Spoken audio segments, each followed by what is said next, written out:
A young couple vanished immediately after their wedding in 1985, as if they had simply driven off into thin air with their brand-new car. But 12 years later, university students analyzing old satellite images spot something shocking in the Everglades, a discovery that would lead investigators to a disturbing revelation no one saw coming. The morning sun cast long shadows across the Walmart parking lot in Homestead, Florida. Linda Caro pushed her shopping cart through the produce section, methodically selecting tomatoes and examining lettuce heads. At 56, she had developed a routine that helped fill the empty spaces in her life, spaces that had gaped wide since that summer day in 1985 when her only daughter vanished. The shrill ring of her cell phone, still a relatively new possession in 1997, which she had won from the supermarket lottery, startled her from her thoughts. She fumbled in her purse, nearly dropping a bag of oranges in the process. "Hello? Mrs. Caro, this is Detective Jason Pram from the Homestead Police Department. I need to ask where you are right now." Linda's heart skipped. In 12 years, she'd received countless calls that led nowhere, but something in the detective's tone made her grip the phone tighter. "I'm at Walmart doing my grocery shopping. Why? What's happened?" "Mrs. Caro, we need you to come to Everglades National Park. Something related to your daughter Melissa and her husband Brandon has just resurfaced." The words hit her like a physical blow. The phone nearly slipped from her suddenly nerveless fingers. "What is it? What have you found?" "We've recovered the yellow Ford Thunderbird from the Everglades. We need you for identification purposes. We've also contacted the Whitmore family. Can you meet us at the park parking lot via Main Park Road?" "What's the car?" After all this time, Linda's voice cracked. "I'll be there in 20 minutes. Without a second thought, she abandoned her half-filled cart in the middle of the aisle. Other shoppers stared as she rushed past, but Linda barely noticed. Her mind raced as she hurried to her aging Honda Civic. The 20-minute drive to Everglades National Park felt both endless and too brief. As she navigated Main Park Road, memories flooded back, memories she'd tried so hard to reconcile over the years. The police had concluded that Melissa had left town voluntarily with Brandon after their wedding. It was the only reasonable explanation they could offer a grieving mother. She'd never believed it, not really. Her daughter wouldn't abandon her, not after everything they'd been through together. Melissa knew what it meant to be raised by a single mother, knew the sacrifices Linda had made. But 12 years of silence had worn down even her stubborn hope. She'd begun to make a fragile peace with the idea that perhaps her daughter had chosen a new life over their old one. Now, with this discovery, that carefully constructed peace crumbled like wet sand. The sight that greeted her at the park made her breath catch. Multiple police vehicles crowded the parking lot, their lights creating a kaleidoscope of red and blue against the morning sky. Rescue authority vehicles added to the controlled chaos. Park rangers directed traffic while officers cordoned off sections with yellow tape. Linda parked hastily and stepped out on unsteady legs. A crowd had gathered, park employees, curious tourists, officials in various uniforms.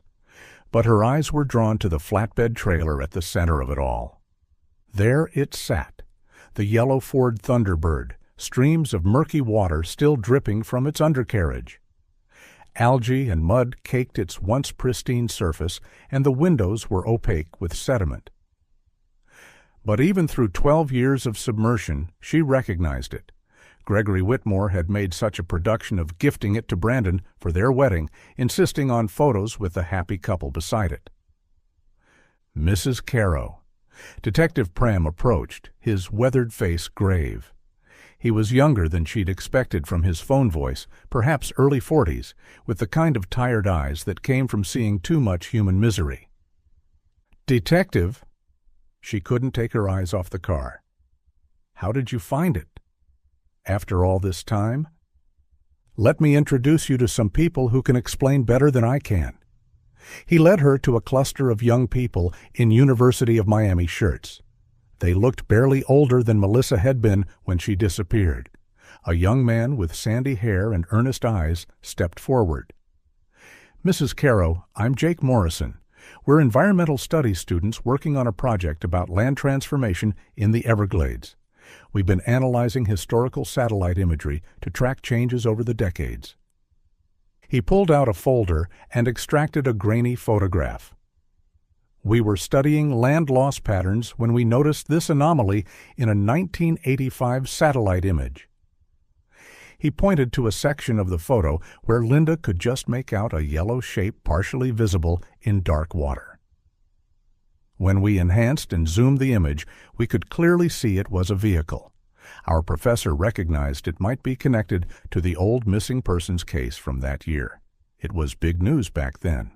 So we calculated the coordinates and contacted the police. Detective Pram took over. The area where they spotted it is remote enough to have avoided detection all these years. The water depth there is significant, deep enough for a car to sink completely. Over time, it settled to the bottom. The recovery operation took 4 hours, the detective continued. The marine recovery team worked with Florida Fish and Wildlife and our department. We used sonar equipment and divers to confirm the car's exact position, then brought in a police boat to reach the location. A helicopter lifted it out and placed it on the flatbed for transport. Linda heard car doors slam behind her. She turned to see the Whitmore family arriving, Gregory leading the way with his characteristic swagger despite his advancing years, Eleanor following with her perpetual air of long-suffering dignity, and Daniel bringing up the rear. The years had changed them all, but she recognized them instantly. The old anger flared in her chest. She remembered their last interaction too well. Gregory's accusations, his insistence that her low-income daughter had led his precious son astray. As if love could be measured by bank accounts. Detective Pram excused himself to brief the Whitmores. Linda watched Gregory's face as he examined the vehicle, saw the moment of recognition despite his attempt at stoic control. "Yes, that's the Thunderbird I bought Brandon as a wedding gift," Gregory confirmed, his voice carrying clearly across the lot. "The license plate matches, FTB 1985. I had it specially requested."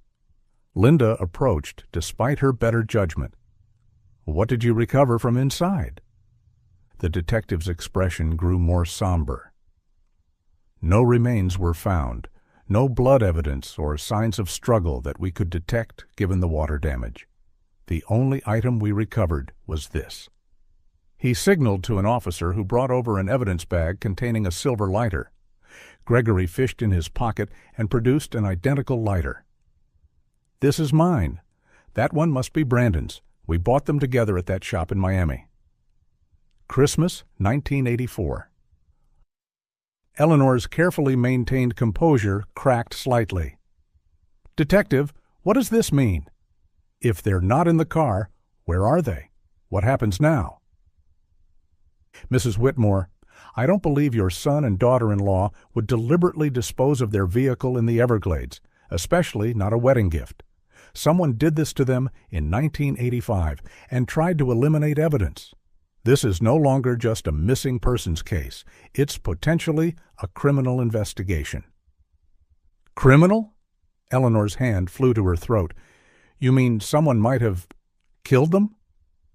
"We're exploring all possibilities, but whoever did this knew the area well, knew exactly where the deep water was, how to access this remote location.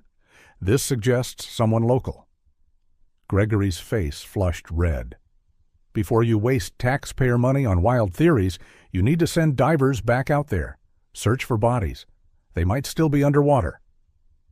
"Our dive teams are conducting searches as we speak, Mr. Whitmore. We'll expand the grid pattern if necessary." Gregory turned abruptly to Daniel, his voice dropping but still audible to those nearby. "This is why it's important to never marry into desperation. Poor girls will ruin your name or destroy you, just like what happened to your brother." "Dad!" Daniel's shock was evident. "You know how much Brandon loved Melissa. She would never—" Linda's control snapped. "Are you still trying to blame my daughter? After all these years?" Gregory rounded on her. "She might have had connections, old boyfriends, gang members from her neighborhood. Someone who got jealous and decided to eliminate my son. Gang members? Linda's voice rose. If my daughter just wanted your money, she wouldn't have disappeared with your son. She would have stayed to collect it. Don't you dare! Gregory stepped forward aggressively. Your son is the one who lured her away from her purity promise? Linda shot back. She wanted to wait until marriage, but he convinced her otherwise. That's why they had to marry so young. Melissa was only 24. The argument escalated rapidly, voices rising, accusations flying. Other visitors stopped to stare. Officers moved to intervene, creating a barrier between the feuding families. That's enough, Detective Pram's authoritative voice cut through the chaos. This behavior helps no one. You're both grieving, both confused. I understand that, but throwing accusations won't bring answers. He guided Linda away from the confrontation. Mrs. Caro, please, everyone's emotions are running high. Don't let him provoke you. He's painting my daughter as some kind of criminal, Linda said, her voice shaking with rage and unshed tears. My baby girl who sang in the church choir, who volunteered at the food bank. I know, we'll review everything back at the station. For now, I need you to go home and try to rest. I'll contact you immediately if there are any developments. Can you drive yourself, or would you like an officer to escort you? Linda took several deep breaths, trying to center herself. I can drive. I need a moment. She walked to her car on unsteady legs, slumping into the driver's seat. Through her windshield, she could see the Whitmores still clustered around the flatbed trailer, Gregory gesticulating wildly as he spoke to the officers. The sight of him, still so arrogant, still so certain of his own righteousness, made her stomach turn. She turned the key in the ignition and pulled out of the lot, leaving the circus behind. But she couldn't leave behind the image of that water-stained yellow car or the questions it raised about what really happened on that long-ago summer day. Linda's house felt impossibly quiet as she closed the front door behind her. The adrenaline from the morning's confrontation drained away, leaving her feeling hollow and shaky. She stood in her small living room for a moment, trying to process everything that had happened. The car, the Everglades, Gregory's accusations. Almost without conscious thought, her feet carried her down the narrow hallway to Melissa's room. She hadn't been inside for months, couldn't bear it most days. The door creaked as she pushed it open, and a musty smell immediately assaulted her nostrils. 12 years of neglect had taken their toll. Dust particles danced in the afternoon sunlight, streaming through yellowed curtains. The cheerful floral wallpaper she and Melissa had picked out together was now faded and peeling at the corners. Everything remained exactly as Melissa had left it that June morning in 1985. Makeup scattered on the dresser, a romance novel face down on the nightstand, her favorite sundress draped over the desk chair. But time had not been kind to these abandoned treasures. The clothes in the open closet were spotted with mold, the fabric degraded and discolored. The stuffed animals on the bed were matted with dust, their button eyes dull. "Oh, baby girl," Linda whispered, her throat tight. She threw open the windows, letting fresh air chase away the staleness. Then she fetched cleaning supplies and cardboard boxes from the garage. If the police were reopening the investigation, they might need to examine Melissa's belongings. And perhaps it was time to finally pack away these physical reminders of her loss. She started with the closet, carefully removing each item. Her hands shook as she folded Melissa's high school graduation dress, remembering how proud her daughter had looked walking across that stage. Each piece of clothing carried memories: the blouse Melissa wore on her first date with Brandon, the skirt she'd saved up for months to buy. As she cleared the top shelf, her hands encountered items that didn't belong to Melissa. A man's watch, a University of Miami sweater, size large, a cologne bottle. Brandon's things. Linda's jaw tightened. She'd known he stayed over sometimes, despite her objections. She'd raised Melissa with strong values, insisted on purity before marriage. But young love had its own rules, and Brandon Whitmore had been very persuasive. Handsome, charming, from a wealthy family, he'd swept Melissa off her feet. and look where it had led them. Linda fetched another box and began packing Brandon's belongings separately. A few shirts, some cassette tapes, a tennis racket, various toiletries. She labeled the box clearly, Brandon Whitmore, personal items. The cleaning took nearly 3 hours. By the time she finished, her back ached and her hands were raw from scrubbing. But Melissa's room looked better. Still a shrine to a missing daughter, but a clean one. The boxes stood stacked against the wall, each one carefully labeled and sealed. Linda loaded Brandon's box into her Honda and sat behind the wheel for a moment, debating.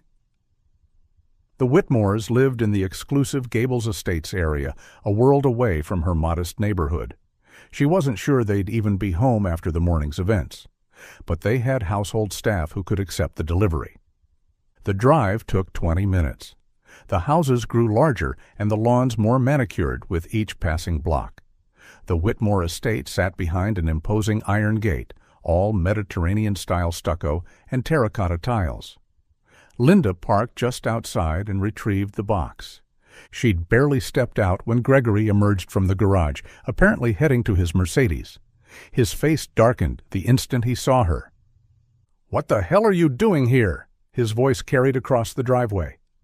"You're blocking the gate. I'm leaving, and you need to leave too. You're not welcome on this property." Linda held up the box. "I'm just returning Brandon's belongings. They were in Melissa's room." "Then leave it there." He gestured dismissively at the ground. "Someone will deal with it. Now move your pathetic car." Fighting the urge to throw the box at his head, Linda set it carefully on the driveway. She returned to her car and pulled forward, allowing Gregory's Mercedes to reverse past her. He lowered his window as he passed. "I'm leaving shortly, but when I return, I don't want to see you or your piece of junk car anywhere near my property. Understood?" Without waiting for a response, he sped off.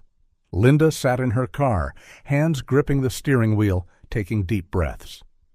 Through her windshield, she could see the box sitting abandoned on the pristine driveway. It bothered her, leaving Brandon's things like unwanted garbage. Making a quick decision, she got out again and retrieved the box. She walked to the front door and rang the bell. Daniel answered, looking surprised. "Mrs. Caro? I'm sorry to bother you." She held out the box. "These are Brandon's things. I just wanted to make sure someone actually received them. I'll go now. I don't want to cause trouble." "Actually," Daniel stepped aside, "Mom and I were just going through Brandon's room ourselves.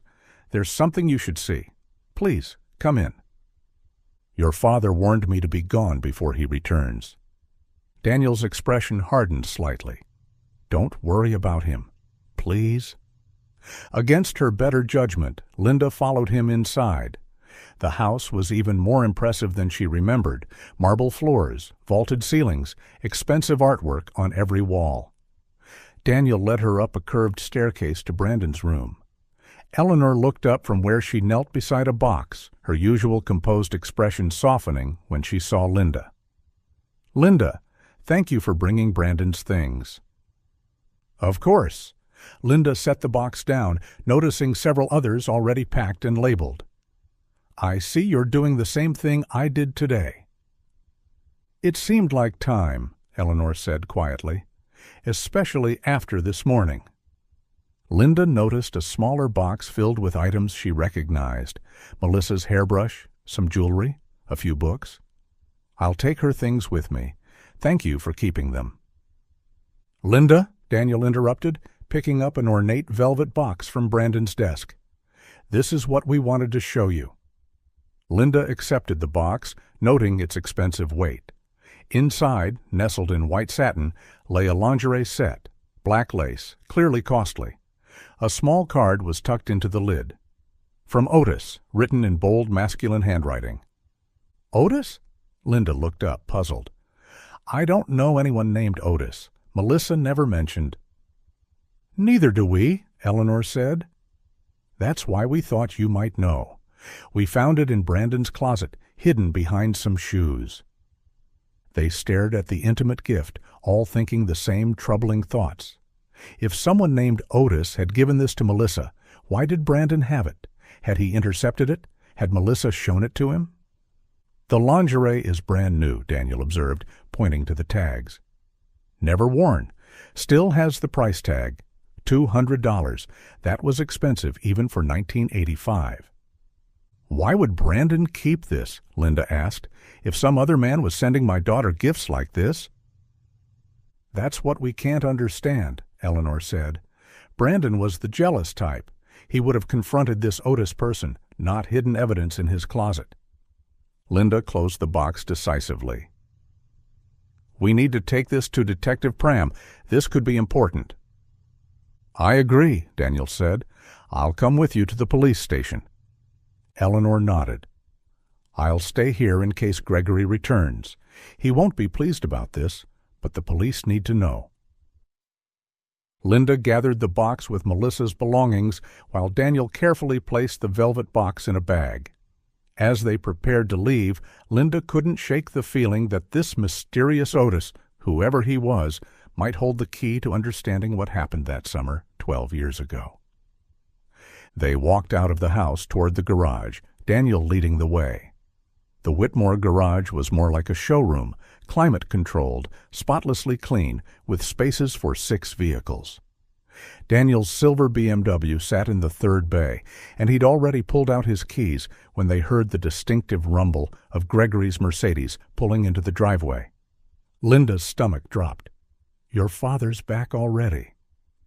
It's fine, Daniel said, but his jaw had tightened. Gregory was out of his car before the engine fully died, his face flushed with anger. What the hell is she still doing here? Daniel, what are you doing with this woman? Dad, calm down. We found something important in Brandon's room. Daniel held up the bag containing the velvet box. Mom and I were packing his things. And you're taking it where? To show the media? To embarrass our family further? To the police? Daniel said firmly. It's evidence. Gregory's face darkened further. Evidence of what? Let me see it. Daniel reluctantly handed over the bag. Gregory yanked out the velvet box, his expression shifting as he saw the contents. Lingerie? You're taking lingerie to the police? Look at the card, Linda interjected. It's from someone named Otis. Neither Eleanor nor I know who that is. And you think this is relevant how? Gregory snapped. Dad, we should have shown this to you first, but you were in such a rush this morning, Daniel said, trying to placate his father. You said you had to get grandmother's anxiety medication. Which I did. Gregory patted his jacket pocket. That doesn't explain why you're conspiring with her. He jerked his head toward Linda. No one's conspiring, Daniel said wearily. We found this hidden in Brandon's closet. Don't you think it's strange? Some man sending Melissa expensive lingerie? You called me to help pack Brandon's room this morning, and I told you I was busy, Gregory said, deflecting. Where exactly did you find this? Behind some shoes on his closet shelf. Dad, do you know who Otis is? Gregory's hesitation was brief but noticeable. How would I know every person my son associated with? Maybe that person was one of Melissa's ex-boyfriends. Who knows? We're taking it to the police, Daniel said with finality. They need to know about this. Fine, but I'm coming with you. Gregory pocketed his car keys. And I'm driving. Give me your keys. Dad? Your keys, Daniel. Now. Daniel handed them over reluctantly. Gregory turned to Linda. You'll follow in your own vehicle. We're not carpooling like some kind of family outing. Linda bit back her response and simply nodded. At the station, they were informed that Detective Pram was in the field, still coordinating the search at the Everglades. A younger officer, badge-reading Martinez, took their information. We'll log this into evidence immediately, Officer Martinez assured them, carefully handling the velvet box with gloved hands. The detective will want to see this as soon as he returns. What can you do with it? Daniel asked. Several things. We'll dust for fingerprints, though the fabric might make that challenging. We'll also check our database for anyone with the first name Otis in the area. Homestead isn't that big, and Otis isn't exactly a common name. Linda noticed the officer examining the lingerie tags more closely. This is from Eloise Boutique in Coral Gables, high-end place. They might have purchase records, even from 1985. Some of these exclusive shops keep detailed client information. That's good, Daniel said. Anything that might help identify this person? Throughout the conversation, Gregory's phone rang repeatedly. Each time he'd glance at the screen and immediately silence it, his agitation growing more visible. "Sir, do you need to take that?" Officer Martinez asked after the fourth interruption. "No, it's just business," Gregory said tersely. Daniel frowned. "Dad, if it's urgent—" "I said it's fine," Gregory snapped. They completed the evidence forms, each providing their contact information. As they walked back to the parking lot, Gregory's phone rang again. "For God's sake, Dad, just answer it," Daniel said, exasperated. "Is it from the office?" Gregory fumbled with his words. "No, yes, it's complicated. Look, we need to get home. I have matters to attend to at the office." "We still need to finish packing Brandon's room," Daniel reminded him. "And Mrs. Caro needs to collect Melissa's belongings." "Whatever. She can follow us back and get them," Gregory said impatiently. "You'll ride with me." "Actually, Dad, since you need to go to the office, why don't you take my car there? I'll ride with Mrs. Caro back to the house. We can finish packing while you handle your business." Gregory's phone rang yet again. This time, Linda caught a glimpse of the screen. No name, just a number. Gregory declined the call with visible frustration. "Fine, whatever. I need to deal with this." Gregory fumbled for Daniel's keys in his pocket. As he pulled them out, another keychain fell to the asphalt with a metallic clink. Linda's eyes were drawn to it immediately. Among the keys was one with a small label. She could make out an O at the beginning, but before she could read more, Gregory snatched it up. "Dad, what was—" "Nothing. Just keys to the office storage units." Gregory pocketed the keychain quickly, too quickly. "I'll take your car to the office. You two do whatever you need to do. Just don't take all day." He strode to Daniel's BMW without another word, leaving Linda and Daniel standing in the parking lot. "Your father seems stressed," Linda observed carefully. Daniel sighed. "He's been like this since Brandon disappeared. Throws himself into work, snaps at everyone. Mom says it's how he processes grief, but—" He shrugged. "Shall we head back?" "I'm sorry you have to drive." "It's no problem," Linda said. They walked to her Honda, though her mind was still on that keychain. Had she imagined it, or had there been more letters after that O? And why had Gregory reacted so strongly to dropping it? They arrived back at the Whitmore estate 20 minutes later. As Linda pulled into the circular driveway, she noticed a man standing in the garage near Gregory's Mercedes. He was middle-aged, wearing a crisp white shirt and dark slacks, the uniform of domestic staff. "That's Ray Delane," Daniel explained as they got out of the car. "Dad's driver. Been with him for years. He doesn't always need him, but he called him whenever he needed." Ray approached them with a warm smile that seemed genuine. He was perhaps 50, with graying hair and kind eyes that crinkled at the corners. "Mr. Daniel, good to see you." "Hey, Ray." Daniel shook his hand. "This is Mrs. Caro, Melissa's mother." "Ma'am?" Ray nodded respectfully. "I'm sorry for your troubles." "Thank you," Linda said, studying him. There was something comforting about his demeanor, a stark contrast to Gregory's hostility. "Your father called," Ray explained to Daniel. "Asked me to take his car to the office and drive your BMW back here. You know how he is about that Mercedes." Daniel chuckled. "God forbid anyone else touches it. Thanks for doing this, Ray." "No trouble at all. I'll have it back within the hour." They left Ray in the garage and headed inside. Eleanor was in the living room, a cardboard box at her feet. She looked up as they entered, her face showing the strain of the day. "How did it go at the police station?" she asked. "Fine, Mom. I'll fill you in later," Daniel said. "Is this Melissa's things?" "Everything I could find." Eleanor stood, smoothing her skirt. "Some clothes, jewelry, a few photographs. Not much, really. They didn't have much time to accumulate things together." Linda accepted the box, her throat tight. "Thank you for saving these." Eleanor stepped forward and embraced her, a surprising gesture from the usually reserved woman. "I'm sorry for Gregory's behavior earlier, and always, really. We're both mothers who lost our children. We should have supported each other instead of—" She pulled back, eyes glistening. "I hope the police find answers soon. We all deserve closure." "Thank you, Eleanor. That means a lot." Daniel offered to walk her out, but Linda declined. "I can manage. You should stay with your mother." She carried the box through the marble foyer and out the front door. The afternoon sun was harsh, making her squint as she walked toward her car. She'd just opened her trunk when she heard voices near the front gate. Ray was talking to someone, a younger man, maybe early 30s. Linda pretended to arrange the box in her trunk while observing them.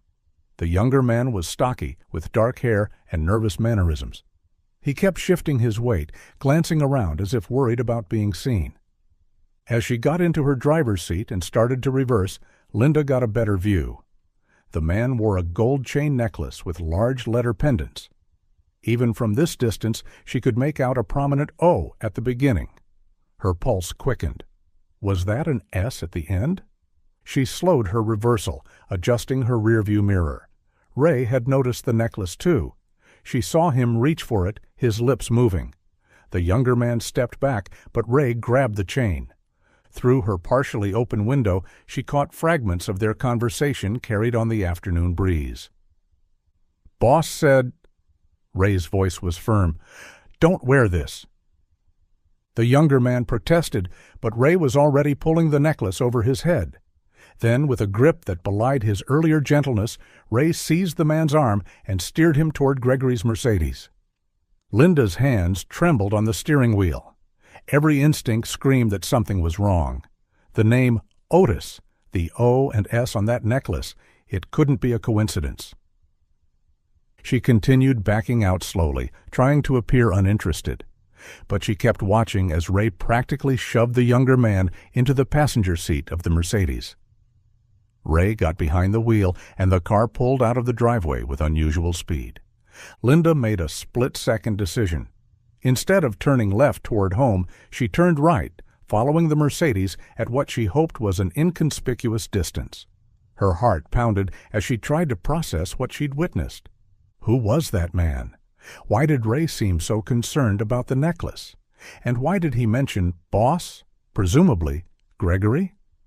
Linda maintained a careful distance, letting another car slip between them as they headed toward the main road. She'd never followed anyone before, had only seen it done in movies.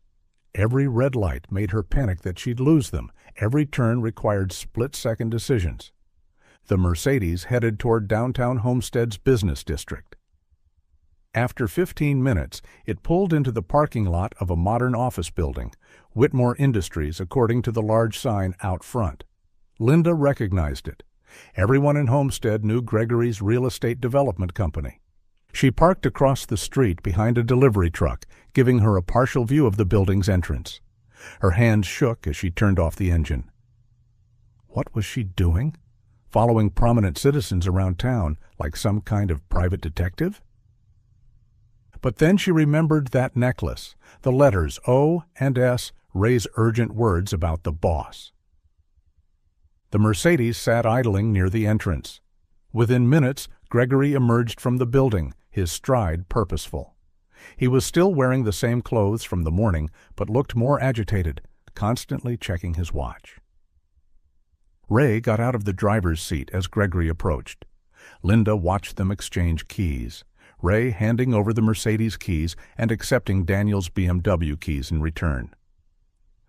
Gregory slid into the driver's seat of his beloved Mercedes, while Ray walked to the BMW parked in a reserved spot. The younger man, Otis, remained in the Mercedes's passenger seat. Both cars pulled out of the lot. The BMW turned left, presumably heading back to the Whitmore estate. The Mercedes turned right, heading south. Linda waited a beat, then followed. They were leaving Homestead's commercial district, passing through residential neighborhoods that grew sparser with each mile. Soon they were on US 1, heading toward Florida City. Linda's confusion grew. Where could they be going? Then Gregory's Mercedes took the familiar turnoff, the entrance to Everglades National Park, the same route she'd driven that morning. Linda's chest tightened. Why would Gregory bring this mysterious young man here? She let several visitor vehicles get between them as they entered the park. The afternoon sun cast long shadows across the sawgrass prairies. Tourist traffic was lighter than in the morning, but still provided cover. Gregory's car pulled into the Ernest Coe Visitor Center parking lot. Linda found a spot behind a large RV where she could observe without being obvious.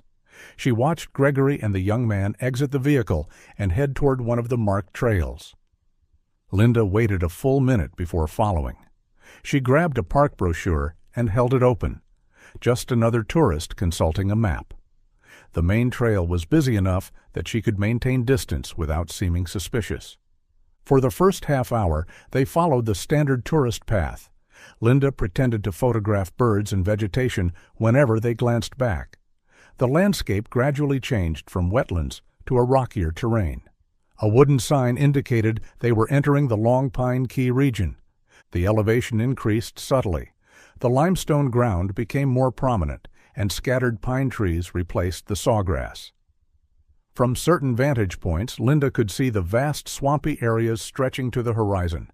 The contrast was striking, dry, rocky ridges rising like islands from the watery prairie. A few other tourists dotted the trail, but as the afternoon wore on, their numbers dwindled. Linda's unease grew. The deeper they went, the more isolated it became. Then she saw Gregory and his companion veer off the main trail onto an unmarked path. Linda's heart raced.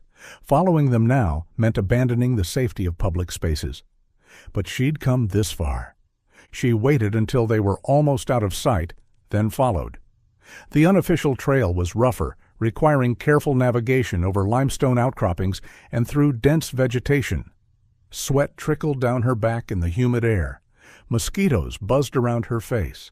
After another 20 minutes of difficult hiking, she heard voices ahead. Linda crept forward, using a thick stand of sawgrass and limestone boulders as cover. Through the vegetation, she could see them in a small clearing on a dry ridge. They were completely alone out here. "Point to the exact spot," Gregory's voice carried clearly in the still air. "I need to know precisely where you buried the bitch's body.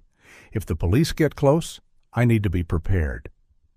Linda's blood ran cold. She pressed herself lower behind the rocks, barely breathing. The younger man, Gregory had called him Otis, walked to a section of ground heavy with brush and undergrowth. "Here, I buried Melissa right here, 6 feet down, just like you said. The limestone was tough, but we got through it with the tools you gave us." The casual way he said her daughter's name made Linda bite her lip to keep from crying out. Her baby was here, in this God-forsaken wilderness? Good, leave it undisturbed. Gregory surveyed the area with a calculating expression. No one would stumble across this spot accidentally. You'd have to know exactly where to look. "What about me?" Otis's voice turned pleading. "You said you'd help me. The police found the car. That lingerie gift." "You were stupid to use your real name on that card," Gregory snapped. "I told you to woo the girl, make Brandon jealous enough to leave her, not send her lingerie with a signed card that he'd keep." "You said to make it convincing, and it was your idea in the first place." "Enough?" Gregory held up a hand. "I have an offer. You have 2 choices. 1, disappear. Leave Florida tonight, go to another state, never contact anyone here again. But I won't give you a cent." Otis started to protest, but Gregory continued. 2, Go to the police. Confess that you murdered the Newlyweds. Tell them you were Melissa's ex-boyfriend, crazy with jealousy. You killed them both, buried their bodies, sank the car in the Everglades. Take full responsibility." "Why would I?" "Because I'll pay you $300,000 to do it. Money in an offshore account your family can access while you're in prison. You'll give everyone closure, stop the investigation, you'll never mention my name or my company's, and you'll be rich." "My father won't agree to this," Otis said weakly. "You're not a child anymore. Make your own decision. As for prison time, I have connections. You won't serve as long as you think." Linda watched in horror as Otis slowly nodded. "Okay, I'll do it. For the money." "Smart choice. Now let's go. It's getting late." They turned to head back the way they'd come. Linda's mind raced. She needed to call the police immediately, but not until they were far enough away. She pressed herself deeper into the vegetation as their footsteps grew closer, past her hiding spot, then gradually faded. When she was certain they were gone, Linda pulled out her cell phone with trembling hands. The signal was weak, just 2 bars, but it would have to do. She dialed Detective Pram's direct number, praying it would connect. The call went through, though static crackled on the line. "Detective?" "It's Linda Caro." She spoke quickly, afraid of losing the connection. "I'm at Everglades National Park, Long Pine Key area. I followed Gregory Whitmore here. He's with a man named Otis. I heard everything. Otis buried Melissa's body here. Gregory's paying him to take the blame for both murders." "Mrs. Caro, what you've done is extremely dangerous." The detective's voice was urgent through the static. "Give me your exact location." Linda described the trail, the turnoff, the landmarks she'd noticed. "They're heading back to the parking lot now. Gregory's trying to cover everything up." "We're mobilizing units now. Stay where you are. Stay hidden. We'll be there as fast as possible." The line went dead. Linda stared at the phone, then at the spot Otis had indicated. Her daughter was there, had been there for 12 years. So close, yet hidden in this vast wilderness. Tears streamed down her face as she began to carefully make her way back toward the main trail. She had to be careful, had to avoid Gregory and Otis, had to trust that Detective Pram would arrive in time. But at least now she knew. The truth, horrible as it was finally coming to light. Linda moved carefully back through the rough terrain, her legs shaking from both exertion and shock. The late afternoon sun slanted through the pine trees, casting long shadows that made navigation treacherous. Every few steps she glanced over her shoulder, terrified of encountering Gregory or Otis on the narrow trail. The hike back seemed endless. Her mind reeled with what she'd witnessed. Gregory's cold discussion of her daughter's burial site, his plan to frame Otis while keeping his own hands clean. Melissa was here, had been here all along in this remote wilderness. The thought made her stomach churn. By the time she reached the main trail, the visitor traffic had thinned considerably. A few late-day hikers passed her, oblivious to the drama unfolding around them. Linda forced herself to walk normally, to blend in, even as her heart hammered against her ribs. The parking lot finally came into view, and Linda nearly sobbed with relief. But the scene that greeted her was dramatically different from when she'd left. Police cruisers filled the lot, their lights creating a chaotic pattern of red and blue. Park rangers had cordoned off sections with yellow tape. Tourists were being directed away from the area. At the center of the commotion, she spotted Otis in handcuffs, seated on the curb with an officer standing guard. Gregory stood near his Mercedes, gesticulating wildly as he spoke to Detective Pram and 2 other officers. Even from a distance, Linda could see his face was flushed, his usual composure cracking. Linda hurried toward them. Detective Pram noticed her approach and moved to intercept her, but she pushed past him. "He's lying to you," she called out, pointing at Gregory. "Whatever he's telling you is a lie." Gregory's eyes snapped to her, his expression shifting from indignation to fury. "This woman has been stalking me. She followed me here from my home. I demand you arrest her for harassment."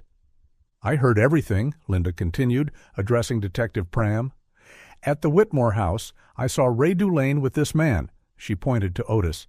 And Ray took a necklace from him, said boss didn't want him wearing it. The necklace had letters O and S. She's delusional, Gregory sputtered, grief-stricken and making up stories. Then I followed them here, Linda pressed on. I heard Gregory tell Otis to show him exactly where he buried my daughter. I heard him offer Otis $300,000 to take the blame for both murders while keeping Gregory's name out of it. Detective Pram's expression had grown increasingly grave. He turned to Gregory. Mr. Whitmore, these are serious allegations. Allegations from a woman who's harassed my family for 12 years, Gregory shot back. I came here to mourn my son in private. This man, he gestured dismissively at Otis, is a bodyguard my driver recommended. I don't even know his last name. He called him Otis, Linda insisted, the same name on that lingerie card, and Otis showed him where Melissa is buried, in the Long Pine Key area off the trail. Detective Pram studied both of them, then turned to Otis. Sir, what's your name? Otis looked between Gregory and the police, sweat beading on his forehead despite the cooling afternoon air. I want a lawyer. That's your right, Detective Pram said. He nodded to his partner, Detective Morgan. Take Mr. Whitmore and Mrs. Caro to separate areas. No one leaves until we sort this out. He approached Otis. Here's what's going to happen. You're going to show us what Mrs. Caro claims you showed Mr. Whitmore. If she's lying, she'll be charged with filing a false report. If she's telling the truth. He let the implication hang. 2 officers escorted Otis to a police vehicle while others gathered equipment from their trunks, shovels, evidence bags, cameras. Linda was led to a bench near the visitor center, an officer standing nearby. Gregory was taken to another area, protesting loudly about his rights and his lawyers. The wait was excruciating. Linda watched the sun sink lower, painting the sky in shades of orange and purple. After 30 minutes, she heard more vehicles arriving. Her heart leapt when she saw Daniel's BMW pull up, Eleanor in the passenger seat. They hurried over, confusion clear on their faces. Linda, what's happening? Daniel asked. We got a call that Dad was here. Mom, they said Dad's been detained, Eleanor said, looking between Linda and the officer. What's going on? Linda took a shaky breath and told them everything. Following Ray and the young man, the overheard conversation in the woods, Gregory's plan to pay Otis to take the fall. She watched their faces transform from confusion to disbelief to horror. That's insane, Eleanor whispered, sinking onto the bench beside Linda. Gregory would never. He couldn't have. Daniel's expression was harder to read. He stood with his arms crossed, jaw clenched, staring at his father across the parking lot. Actually, Mom, it makes a terrible kind of sense. Daniel, think about it. Dad never wanted Brandon to marry Melissa. He was furious when they eloped, and after they disappeared, he threw himself into work, barely mentioned Brandon unless someone else brought him up first. That's how he grieves. Or how he hides guilt, Daniel said quietly. They lapsed into tense silence. The waiting stretched on. 40 minutes, 50, an hour.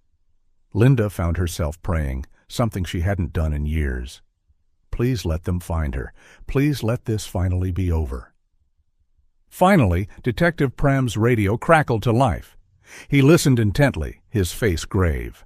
After a brief exchange, he approached their group. The field team has discovered human remains at the location indicated. They're securing the scene and will transport the evidence for forensic analysis.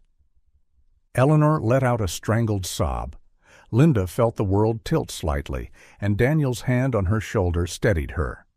Across the lot, Gregory had clearly heard the news as well. He suddenly bolted, trying to push past the officer guarding him. But Daniel was already moving, intercepting his father before he could take more than a few steps. Dad, don't be stupid, Daniel said, blocking Gregory's path. You have a lot to explain. You know there's no running from this. Get out of my way, son. You don't understand? I understand more than you think. Daniel's voice was steady, but cold. Now stop making this worse. Officers moved in, restraining Gregory more firmly. As they searched him for weapons, patting down his pockets, a small key ring fell to the asphalt with a metallic clink. Linda recognized it immediately, the same keys she'd glimpsed earlier. One key had a small tag with OTIS written in black marker. Detective Pram picked it up, examining it closely. "Mr. Whitmore, care to explain why you have a key labeled with the name of someone you claim not to know?" Gregory's lips pressed into a thin line. He said nothing. "Is this related to your son's remains?" the detective pressed. "Did you mark it with Otis's name to shift blame if it was ever found?" Still silence. Eleanor suddenly stood, her grief transforming into fury. "You've been lying to us all these years, Gregory. Where is our son?" She strode over and snatched the key from Detective Pram's hand, examining it closely. Her face went pale. This looks like a key to the memorial house, the columbariums where we keep family members' ashes." Detective Pram's partner radioed the field team, receiving clearance to investigate. "Mrs. Whitmore, Mr. Whitmore," he addressed Eleanor and Daniel, "we'll need you to show us this location." Daniel nodded immediately. "Of course." He turned to Linda. "I'll update you as soon as I know anything." "Thank you," Linda whispered. Eleanor and Daniel left with a police escort. The field team began returning from the woods, carrying secured evidence bags. Detective Pram approached Linda one more time. "Mrs. Caro will need to return to the station. You'll need to give a formal statement, and we need to process Mr. Whitmore and the other suspect through booking." As officers read Gregory and Otis their rights, Otis called out desperately, "You still owe me that money? We had a deal!" Gregory's face contorted with rage. "Not a single cent, you moron! You couldn't even follow simple instructions." They were separated and placed in different patrol cars. Linda stood on shaky legs, fishing her car keys from her pocket. "I don't think I can drive," she admitted to Detective Pram. "Not after—" "That's understandable." He gestured to another officer. "Officer Martinez will drive your vehicle to the station. You can ride with me." Linda handed over her keys gratefully and climbed into the detective's car. As they pulled out of the Everglades National Park, she stared back at the wilderness that had hidden her daughter's body for 12 long years.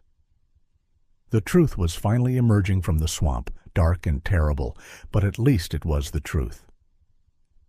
The Homestead police station was a flurry of controlled chaos when they arrived. Through the glass doors, Linda could see officers moving with purpose, phones ringing, the mechanical sounds of a system processing a major case. As Detective Pram escorted her inside, she spotted a familiar figure seated in the booking area, Ray Delane, Gregory's trusted driver, his earlier warmth replaced by hollow-eyed defeat.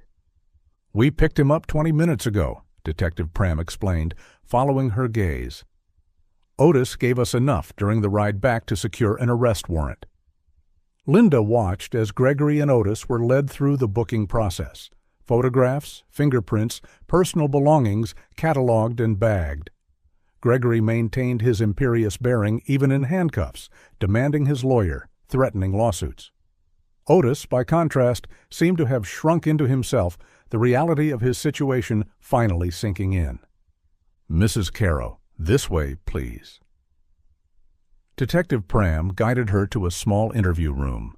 The fluorescent lights were harsh after the fading daylight outside. He offered her coffee, which she declined, and water, which she accepted gratefully. "First, I want to say how sorry I am," the detective began, his weathered face showing genuine sympathy. "No parent should have to go through what you've endured. 12 years of not knowing, and now this." The tears came then, hot and sudden. Linda had held them back during the chaos at the park, but here in this quiet room, faced with simple human kindness, her composure crumbled. "At least now I know," she managed between sobs. All these years, I wondered if she was out there somewhere, suffering, trapped, calling for me, or if she'd really left voluntarily, chosen Brandon's world over mine. At least now I know she's not in pain. She hasn't been tortured or held captive or—" She couldn't finish. Detective Pram pushed a box of tissues across the table. "I understand you want to know what happened to your daughter. I need to take your formal statement first, then I'll share what Otis told us during the transport back from the burial site." Linda nodded, composing herself. She began with the morning's phone call, the discovery of the car. She detailed the confrontation with Gregory, finding Brandon's belongings, the mysterious lingerie from Otis. Her voice grew stronger as she described following Ray and the young man, overhearing their conversation, trailing Gregory to the Everglades. Detective Pram took careful notes, occasionally asking for clarification. When she finished, he set down his pen and leaned back. Otis Dunhall, that's his full name, was quite forthcoming once he realized Gregory wasn't going to protect him. He admitted that Gregory hired him in early 1985 to pursue your daughter, to make Brandon jealous enough to end the relationship. "But why?" Linda asked, though she suspected she knew. Gregory disapproved of the match from the beginning. His words, according to Otis, were that he didn't want a poor woman joining the family. Brandon was set to inherit the majority of Whitmore Industries. Gregory wanted him married to someone with education and social standing who could be an asset to the business, not, quote, someone who only graduated from high school. Fresh anger flared through Linda's grief. My daughter was worth 10 of their society women. She was kind, loving, devoted. "I'm sure she was," Detective Pram said gently. And apparently Brandon thought so too. Otis said he tried various approaches, showing up where Melissa worked, sending gifts, trying to create situations where Brandon would see them together. But their relationship was solid. Nothing worked. "So they eloped?" Linda said. "Yes, and that's when Gregory's plan turned darker. He paid Otis and his father Ray to follow the couple on their honeymoon. They were staying at a beach cottage in Dania Beach. The plan was to kill Melissa during a staged robbery while Brandon was out, make it look random." Linda's hands clenched in her lap. "But Brandon came back." The detective's expression darkened. Otis admitted something else. His father Ray had intentions toward Melissa. What was supposed to be a quick killing became something worse.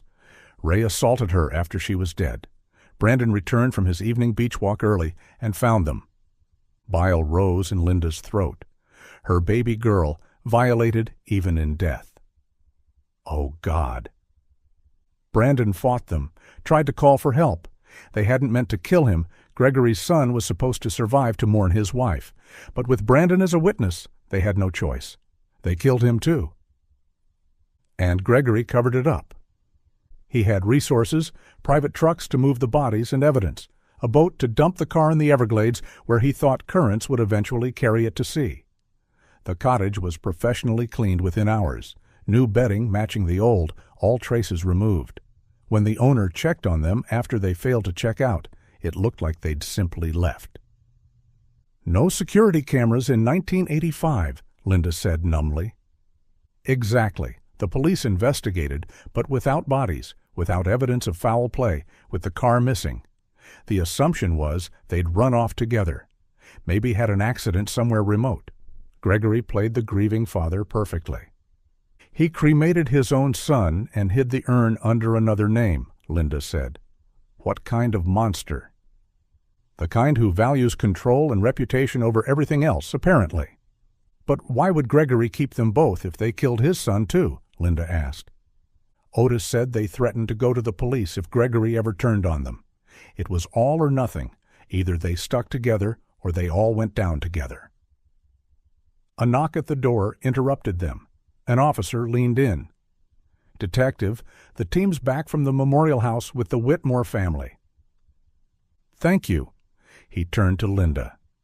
They found Brandon's remains in an urn registered under Otis Dunhall's name, hidden in a section separate from the main Whitmore family area. "I need to interview Daniel and Eleanor now. Would you mind waiting? There may be updates from forensics, and I'm sure the family will want to speak with you." Linda nodded.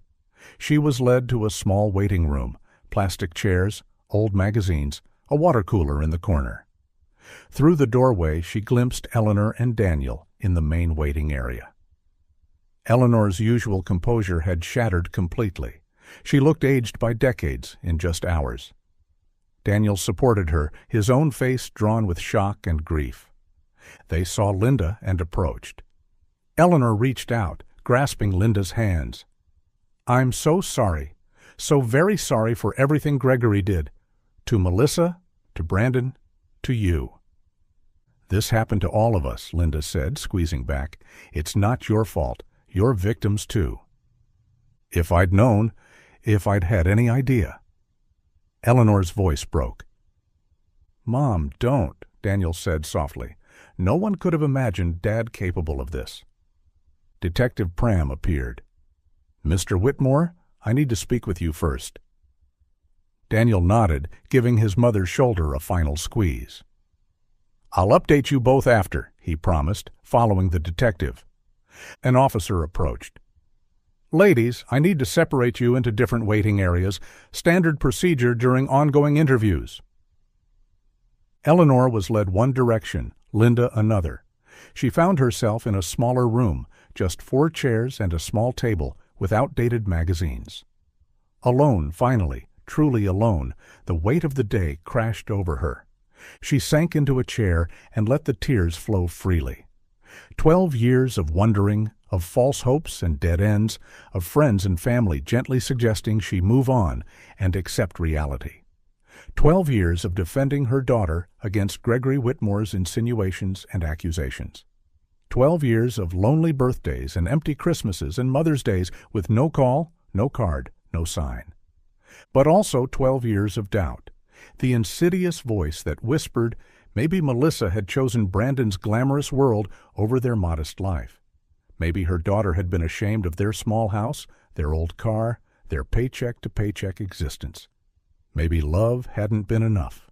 Now she knew the truth. Melissa hadn't abandoned her. Her daughter had been stolen, murdered for the crime of loving above her station, for daring to marry into a family that saw her as unworthy. She died at 24, probably terrified, probably calling for her mother. But she died loved. Brandon had loved her enough to defy his father, to choose her over wealth and position. He'd loved her enough to fight her killers, to die trying to protect her honor even in death. That was real love, not the shallow affection Gregory had wanted for his son, some society marriage built on bank accounts and business mergers.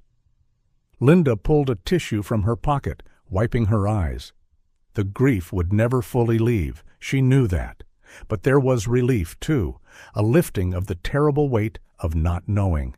She could bury her daughter properly now, could visit a grave, bring flowers, talk to her, could finally, truly mourn.